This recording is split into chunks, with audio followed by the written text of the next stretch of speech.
ಎಲ್ಲರಿಗೂ ಇಂದಿನ ತರಗತಿಗೆ ಸ್ವಾಗತ.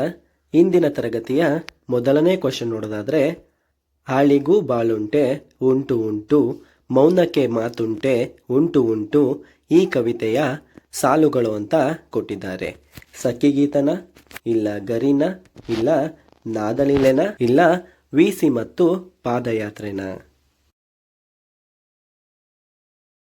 ಆಳಿಗೂ ಬಾಳುಂಟೆ ಉಂಟು ಉಂಟು, ಮೌನಕ್ಕೆ ಮಾತುಂಟೆ ಉಂಟು ಉಂಟು, ಈ ಕವಿತೆಯ ಸಾಲುಗಳು ಅಂದರೆ ವೀಸಿ ಮತ್ತು ಪಾದಯಾತ್ರೆಯಾಗಿದೆ ಅಂತ ಹೇಳ್ಬೋದಾಗಿದೆ.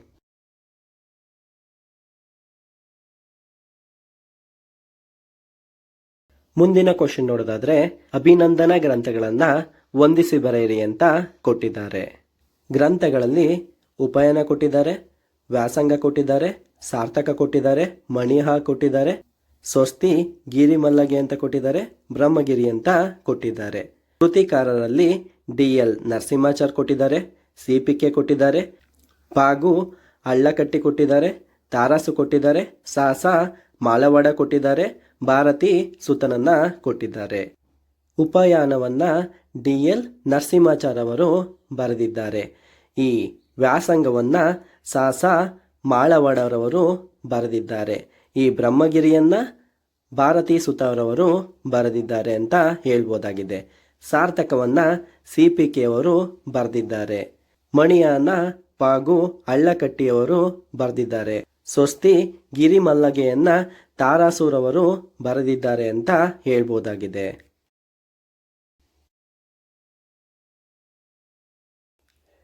ಮುಂದಿನ ಕ್ವಶನ್ ನೋಡೋದಾದ್ರೆ, ಈ ಕವನ ಫಾರ್ಲಿಕ್ ಇನ್ ವಿಂಡ್ ಎಂಬ ಕವಿತೆಯೊಂದರ ರೂಪಾಂತರ ಅಂತ ಕೊಟ್ಟಿದ್ದಾರೆ. ಬಡಗಣಗಾಳಿನ, ಇಲ್ಲ ತೆಂಕಣ ಗಾಳಿಯಾಟನ, ಇಲ್ಲ ತೆಂಕಣ ಗಾಳಿನ, ಇಲ್ಲ ಬಿರುಗಾಳಿನ. ಫ್ರೋಲಿಕ್ ಇನ್ ದ ವಿಂಡ್ ಕವಿತೆಯೊಂದರ ರೂಪಾಂತರ ತೆಂಕಣ ಗಾಳಿಯಾಟ ಆಗಿದೆ ಅಂತ ಹೇಳ್ಬೋದಾಗಿದೆ. ಮುಂದಿನ ಕ್ವಶನ್ ನೋಡೋದಾದ್ರೆ, ಪ್ರಮುಖ ಪಾತ್ರಗಳನ್ನು ಕೊಟ್ಟಿದ್ದಾರೆ ಮತ್ತೆ ಕತೆಗಳನ್ನು ಕೊಟ್ಟಿದ್ದಾರೆ. ಪ್ರಮುಖ ಪಾತ್ರಗಳಲ್ಲಿ ಬೂದು ಇದೆ, ಚಂದವ ಇದೆ, ಲೇಖಕರು ಇದೆ, ಮಾಧವ ಇದೆ. ಕತೆಗಳಲ್ಲಿ ದನಿಯರ ಸತ್ಯನಾರಾಯಣ ಇದೆ, ನಾನು ಕೊಂದ ಹುಡುಗಿ ಇದೆ, ಜೋಗತಿ ಕಲ್ಲಿದೆ, ತೊಳೆದ ಮುತ್ತು ಇದೆ. ಬೂದ ಪಾತ್ರವು ದನಿಯರ ಸತ್ಯನಾರಾಯಣ ಕಥೆಯಲ್ಲಿ ಬರುವ ಪಾತ್ರವಾಗಿದೆ ಅಂತ ಹೇಳ್ಬೋದಾಗಿದೆ. ಚಂದವ್ವ ಪಾತ್ರವು ಈ ಜೋಗತಿ ಕಲ್ಲು ಕಥೆಯ ಪಾತ್ರವಾಗಿದೆ ಅಂತ ಹೇಳ್ಬೋದಾಗಿದೆ.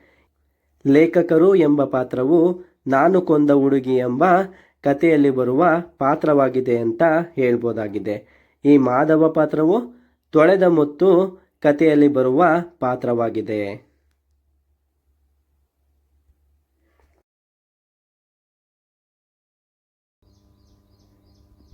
ಮುಂದಿನ ಕ್ವಶನ್ ನೋಡೋದಾದ್ರೆ, ಆತ್ಮಕಥೆಗಳನ್ನು ಹೊಂದಿಸಿ ಬರೆಯಿರಿ ಕ್ವಶನ್ ಕೊಟ್ಟಿದ್ದಾರೆ. ಉರಿ ಬರಲಿ ಸಿರಿ ಬರಲಿ, ಬಿಚ್ಚಿದ ಜೋಳಿಗೆ, ಕಲಾವಿದನ ನೆನಪುಗಳು, ಜೀವನ ಸ್ಮರಣೆ ಅಂತ ಮೊದಲನೇ ಕಾಲಮಲ್ಲಿ ಕೊಟ್ಟಿದ್ದಾರೆ. ಎರಡನೇ ಕಾಲಮಲ್ಲಿ RC ಹಿರೇಮಠ ಕೊಟ್ಟಿದ್ದಾರೆ, ಸುಜನ ಕೊಟ್ಟಿದ್ದಾರೆ, ಆಲೂರು ವೆಂಕಟರಾವ್ ಕೊಟ್ಟಿದ್ದಾರೆ, TR ತಿಪ್ಪೇಸ್ವಾಮಿ ಕೊಟ್ಟಿದ್ದಾರೆ, ತಾರಾಸು ಅವ್ರನ್ನ ಕೊಟ್ಟಿದ್ದಾರೆ. ಉರಿ ಬರಲಿ ಸಿರಿ ಬರಲಿ RC ಹಿರೇಮಠರ ಆತ್ಮಕಥೆಯಾಗಿದೆ ಅಂತ ಹೇಳ್ಬೋದಾಗಿದೆ. ಬಿಚ್ಚಿದ ಜೋಳಿಗೆ ಸುಜನಾರವರ ಆತ್ಮಕಥೆಯಾಗಿದೆ. ಕಲಾವಿದನ ನೆನಪುಗಳು TR ತಿಪ್ಪೇಸ್ವಾಮಿಯವರ ಆತ್ಮಕಥನವಾಗಿದೆ ಅಂತ ಹೇಳ್ಬೋದಾಗಿದೆ. ಜೀವನ ಸ್ಮರಣೆ ಆಲೂರು ವೆಂಕಟರಾವ್ರವರ ಆತ್ಮಕಥೆಯಾಗಿದೆ ಅಂತ ಹೇಳ್ಬೋದಾಗಿದೆ.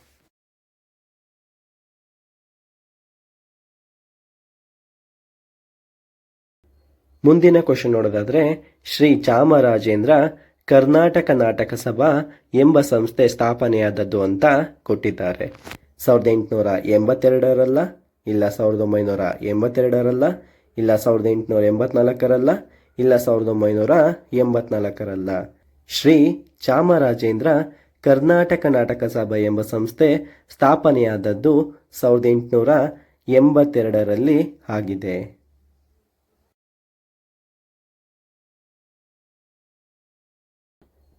ಮುಂದಿನ ಕ್ವಶನ್ ನೋಡೋದಾದ್ರೆ ಬಸವಪ್ಪ ಶಾಸ್ತ್ರಿಗಳು ಅನುವಾದಿಸಿರುವ ಸಂಸ್ಕೃತ ನಾಟಕಗಳು ಅಂತ ಕೊಟ್ಟಿದ್ದಾರೆ. ರತ್ನಾವಳಿ ಉತ್ತರ ರಾಮಚರಿತೆ ಅಂತ ಇದೆ, ಶಾಕುಂತಲ ವಿಕ್ತಮೋರ್ಷಿಯ ಅಂತ ಇದೆ, ಮಾಲತಿ ಮಾಧವ ಚಂಡಕೌಶಿಕ ಅಂತ ಇದೆ. 4ನೇ ಆಪ್ಷನ್ ಮೇಲಿನ ಎಲ್ಲವೂ ಅಂತ ಕೊಟ್ಟಿದ್ದಾರೆ. ಬಸವಪ್ಪ ಶಾಸ್ತ್ರಿಗಳು ಅನುವಾದಿಸಿರುವ ಸಂಸ್ಕೃತ ನಾಟಕಗಳು ರತ್ನಾವಳಿ ಉತ್ತರ ರಾಮಚರಿತೆಯಾಗಿದೆ, ಶಾಕುಂತಲ ವಿಕ್ತಮೋರ್ಷಿಯ ಆಗಿದೆ, ಮಾಲತಿ ಮಾಧವ ಚಂಡಕೌಶಿಕವಾಗಿದೆ. ಹಾಗಾದರೆ ಮೇಲಿನ ಎಲ್ಲವೂ ಇದಕ್ಕೆ ಸರಿಯಾದ ಆನ್ಸರ್ ಅಂತ ಹೇಳ್ಬೋದಾಗಿದೆ.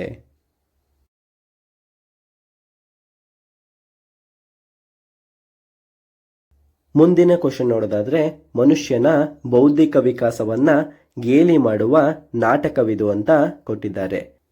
ಶೋಕಚಕ್ರನ, ಇಲ್ಲ ದಾರಿ ಯಾವುದಯ್ಯ ವೈಕುಂಠಕೆನ, ಇಲ್ಲ ಕೇಳು ಜನಮೇಜಯನ, ಇಲ್ಲ ಸ್ವರ್ಗಕ್ಕೆ ಮೂರೇ ಬಾಗಿಲು ಅಂತನ. ಮನುಷ್ಯನ ಬೌದ್ಧಿಕ ವಿಕಾಸವನ್ನ ಗೇಲಿ ಮಾಡುವ ನಾಟಕ ದಾರಿ ಯಾವುದಯ್ಯ ವೈಕುಂಠಕ್ಕೆ ಆಗಿದೆ ಅಂತ ಹೇಳ್ಬೋದಾಗಿದೆ. ದಾರಿ ಯಾವುದಯ್ಯ ವೈಕುಂಠಕ್ಕೆ ಶ್ರೀರಂಗರವರ ನಾಟಕವಾಗಿದೆ ಅಂತ ಹೇಳ್ಬೋದಾಗಿದೆ.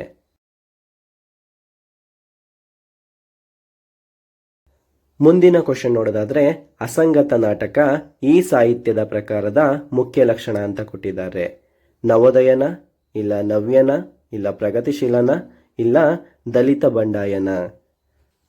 ಅಸಂಗತ ನಾಟಕ ನವ್ಯ ಸಾಹಿತ್ಯ ಪ್ರಕಾರದ ಮುಖ್ಯ ಲಕ್ಷಣವಾಗಿದೆ ಅಂತ ಹೇಳ್ಬೋದಾಗಿದೆ.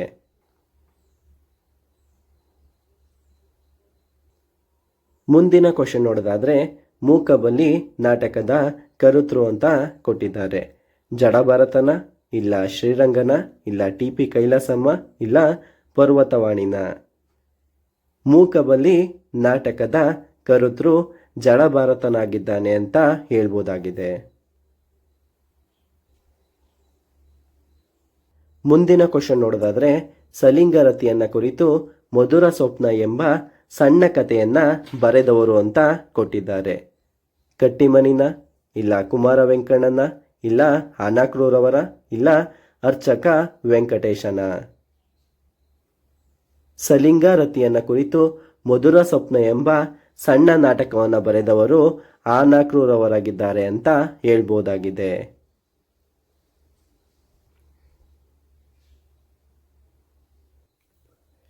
ಮುಂದಿನ ಕ್ವಶನ್ ನೋಡೋದಾದ್ರೆ ಮುರುಕು ಮಂಟಪ ಕಾದಂಬರಿಯ ವಸ್ತು ಇದು ಅಂತ ಕೊಟ್ಟಿದ್ದಾರೆ.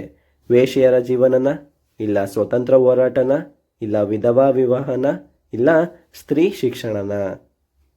ಮುರುಕು ಮಂಟಪ ಕಾದಂಬರಿಯ ವಸ್ತು ಸ್ವತಂತ್ರ ಹೋರಾಟವಾಗಿದೆ ಅಂತ ಹೇಳ್ಬೋದಾಗಿದೆ.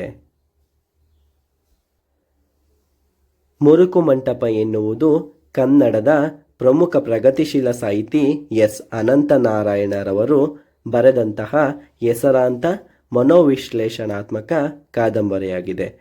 ಇದು 1972ರಲ್ಲಿ ಪ್ರಕಟಗೊಂಡಿತು. ಸೂಕ್ಷ್ಮ ಸಂವೇದನೆಯುಳ್ಳ ಆನಂದ ಎಂಬ ಯುವಕನ ಆಂತರಿಕ ತಲ್ಲಣಗಳು ಮತ್ತು ಭಾವನಾತ್ಮಕ ಹೋರಾಟವನ್ನು ಈ ಕಾದಂಬರಿಯು ಅದ್ಭುತವಾಗಿ ಬಿಂಬಿಸುತ್ತದೆ. ಕಾದಂಬರಿಯ ಮುಖ್ಯಾಂಶಗಳನ್ನು ನೋಡೋದಾದರೆ ಕಥಾವಸ್ತು ಆನಂದನು ತನ್ನ ಜೀವನದ ಮೌಲ್ಯಗಳನ್ನು ಅರಸುತ್ತಾ ಕಾಲೇಜಿನ ವಿಷಮ ವಾತಾವರಣ ಹಾಗೂ ಸಣ್ಣ ಪುಟ್ಟ ಅನುಭವಗಳ ಮೂಲಕ ಹೇಗೆ ಪ್ರಬುದ್ಧನಾಗುತ್ತಾನೆ ಎನ್ನುವುದೇ ಈ ಕಾದಂಬರಿಯ ಪ್ರಮುಖ ತಿರುಳಾಗಿದೆ ಅಂತ ಹೇಳ್ಬೋದಾಗಿದೆ.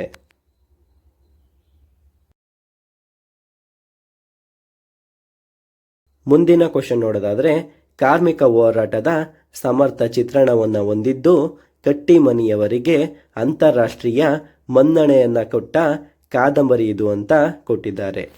ಸ್ವತಂತ್ರದೆಡೆಗೆನ, ಇಲ್ಲ ಮೋಹದ ಬಲೆಯಲ್ಲಿನ, ಇಲ್ಲ ಜ್ವಾಲಾಮುಖಿಯ ಮೇಲೆನ, ಇಲ್ಲ ಗಿರಿನವಿಲ. ಕಾರ್ಮಿಕ ಹೋರಾಟದ ಸಮರ್ಥ ಚಿತ್ರಣವನ್ನು ಹೊಂದಿದ್ದು ಕಟ್ಟಿಮನಿಯವರಿಗೆ ಅಂತಾರಾಷ್ಟ್ರೀಯ ಮನ್ನಣೆಯನ್ನ ಕೊಟ್ಟ ಕಾದಂಬರಿ ಜ್ವಾಲಾಮುಖಿಯ ಮೇಲೆ ಆಗಿದೆ ಅಂತ ಹೇಳ್ಬೋದಾಗಿದೆ. ಮುಂದಿನ ಕ್ವಶನ್ ನೋಡೋದಾದ್ರೆ ತಾರಾಸು ಅವರಿಗೆ ಕೇಂದ್ರ ಸಾಹಿತ್ಯ ಅಕಾಡೆಮಿ ಪ್ರಶಸ್ತಿ ಮರಣೋತ್ತರ ತಂದುಕೊಟ್ಟ ಕಾದಂಬರಿ ಯಾವುದು ಅಂತ ಇದೆ. ದುರ್ಗಾಸ್ತಮನನ, ಇಲ್ಲ ನಾಗರಾವ, ಇಲ್ಲ ರಕ್ತದರ್ಪಣನ, ಇಲ್ಲ ಮಸಣದ ಹೂವನ. ತಾರಾಸೂರವರಿಗೆ ಕೇಂದ್ರ ಸಾಹಿತ್ಯ ಅಕಾಡೆಮಿ ಪ್ರಶಸ್ತಿ ಮರಣೋತ್ತರ ತಂದುಕೊಟ್ಟ ಕಾದಂಬರಿ ದುರ್ಗಾಸ್ತಮಾನವಾಗಿದೆ ಅಂತ ಹೇಳ್ಬೋದಾಗಿದೆ.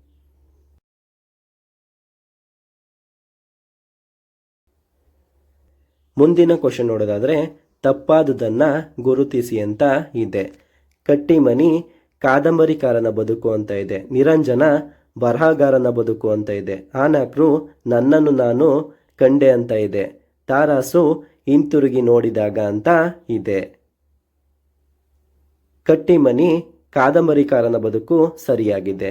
ನಿರಂಜನ ಅವರ ಕೃತಿ ಈ ಬರಹಗಾರನ ಬದುಕು ಅಲ್ಲ. ಅನಕ್ರೋರವರ ಕೃತಿ ಈ ಬರಹಗಾರನ ಬದುಕಾಗಿದೆ. ಹಾಗಾದ್ರೆ ತಪ್ಪಾದುದು ನಿರಂಜನ ಬರಹಗಾರನ ಬದುಕು ಆಗಿದೆ ಅಂತ ಹೇಳ್ಬೋದಾಗಿದೆ.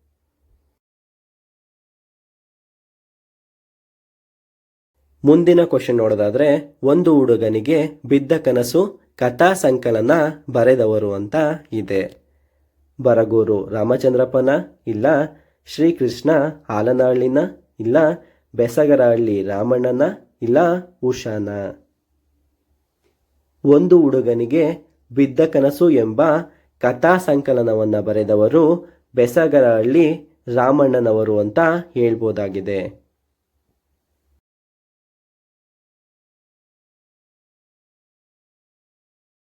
ಮುಂದಿನ ಕ್ವಶನ್ ನೋಡೋದಾದ್ರೆ ದೇವನೂರು ಮಹಾದೇವ ಅವರ ಕತೆಗಳ ಪ್ರಾದೇಶಿಕ ಭಾಷೆ ಅಂತ ಕೊಟ್ಟಿದ್ದಾರೆ.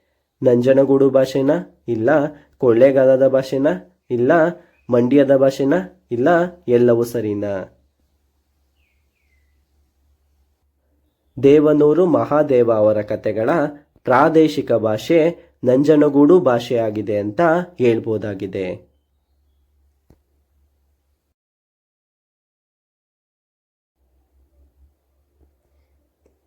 ಮುಂದಿನ ಕ್ವಶನ್ ನೋಡೋದಾದ್ರೆ ಹಸಿವು ಕಥೆಯ ನಾಯಕಿ ಅಂತ ಕೊಟ್ಟಿದ್ದಾರೆ. ಗೀತನ, ಇಲ್ಲ ಸುಮತಿನ, ಇಲ್ಲ ಸೀತನ, ಇಲ್ಲ ಗೌರಿನ.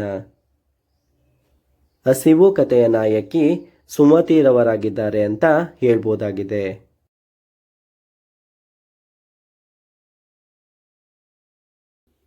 ಮುಂದಿನ ಕ್ವಶನ್ ನೋಡೋದಾದ್ರೆ ಇವುಗಳಲ್ಲಿ ತ್ರಿವೇಣಿಯವರ ಯಾವ ಕಾದಂಬರಿ ಚಲನಚಿತ್ರವಾಗಿಲ್ಲ ಅಂತ ಕೊಟ್ಟಿದ್ದಾರೆ. ಬೆಳ್ಳಿ ಮೋಡನ, ಇಲ್ಲ ಎಣ್ಣೆಲೆ ಚಿಗುರಾದಾಗನ, ಇಲ್ಲ ಶರಪಂಜರನ, ಇಲ್ಲ ತಾವರೆಕೊಳನ, ಇಲ್ಲ ಮುಕ್ತಿನ. ತಾವರೆಕೊಳ ಎಂಬ ತ್ರಿವೇಣಿಯವರ ಕಾದಂಬರಿಯು ಚಲನಚಿತ್ರವಾಗಿಲ್ಲ ಅಂತ ಹೇಳ್ಬೋದಾಗಿದೆ.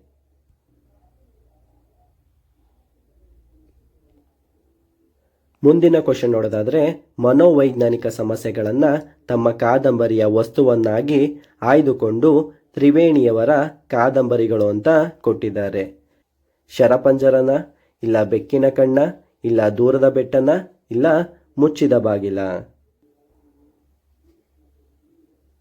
ಮನೋವೈಜ್ಞಾನಿಕ ಸಮಸ್ಯೆಗಳನ್ನು ತಮ್ಮ ಕಾದಂಬರಿಯ ವಸ್ತುವನ್ನಾಗಿ ಆಯ್ದುಕೊಂಡ ತ್ರಿವೇಣಿಯವರ ಕಾದಂಬರಿಗಳು ಶರಪಂಜರವಾಗಿದೆ, ಬೆಕ್ಕಿನ ಕಣ್ಣಾಗಿದೆ, ದೂರದ ಬೆಟ್ಟವಾಗಿದೆ, ಮುಚ್ಚಿದ ಬಾಗಿಲಾಗಿದೆ. ಹಾಗಾದರೆ ಎಲ್ಲವೂ ಕೂಡ ಈ ಮನೋವೈಜ್ಞಾನಿಕ ಸಮಸ್ಯೆಗಳನ್ನು ತಮ್ಮ ಕಾದಂಬರಿಯ ವಸ್ತುವನ್ನಾಗಿ ಆಯ್ದುಕೊಂಡ ತ್ರಿವೇಣಿಯವರ ಕಾದಂಬರಿಗಳು ಅಂತ ಹೇಳ್ಬೋದಾಗಿದೆ.